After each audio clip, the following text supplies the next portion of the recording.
Praise the Lord. মোৰ নাম শ্ৰী অৰুণ মাৰ্ডী, মোৰ ঘৰ তিতাবৰ চৰাইপানী। সঁচাকৈ মই ঈশ্বৰৰ মোৰ যেতিয়া জন্ম হোৱাটো মই ঈশ্বৰতে জন্ম হৈছিলোঁ আৰু বিশেষকৈ মানে মই মোৰ জীৱনটো মই বেকস্লাইড জীৱন কটাই আছিলোঁ। বিশেষকৈ মোৰ খোৱা দোৱা লোৱা সেইবিলাক চব মই মানে নিচাজাতীয় বস্তুবিলাক চব মই গ্ৰহণ কৰিছিলোঁ আৰু গ্ৰহণ কৰাৰ পিছত মই মাতৃ পিতৃৰ অবাধ্য হৈ আছিলোঁ আৰু বিভিন্ন কথাবিলাকো মই শুনা নাছিলোঁ।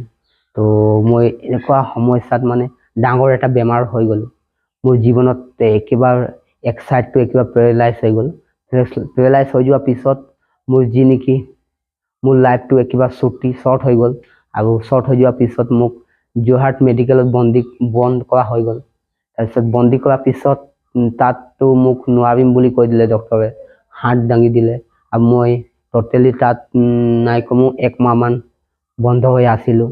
বন্ধ হোৱাৰ পিছত মই যেতিয়া ঘৰৰ পৰা মোক মেডিকেলৰ পৰা অনা হ'ল আৰু মই অহাৰ পিছত মই প্ৰেয়াৰ চেণ্টাৰ গৈছিলোঁ।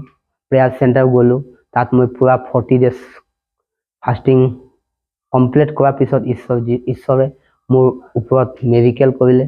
মোৰ চকু মই দেখি পালোঁ, মোৰ মুখটো এক চাইডত যেনেকুৱা বেকা হৈ গৈছিলে সেই মুখটো মোৰ ভাল হৈ গ'ল। মোৰ হাতটো বেয়া হৈছিলে, মোৰ ভৰিও মই খোজ কাঢ়িব নোৱাৰিছিলোঁ।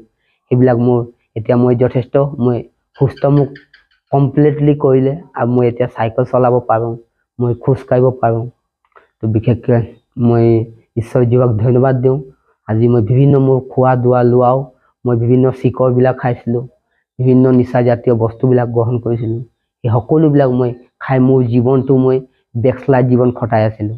কিন্তু মোক ঈশ্বৰে সেই বেমাৰৰ থ্ৰুৱেদি আজি মোক সুস্থ কৰিলে। পুনৰাই মই মন পৰিৱৰ্তন কৰিলোঁ, ঈশ্বৰক পালোঁ আৰু ঈশ্বৰ এতিয়া মোক ইউজ কৰি আছে।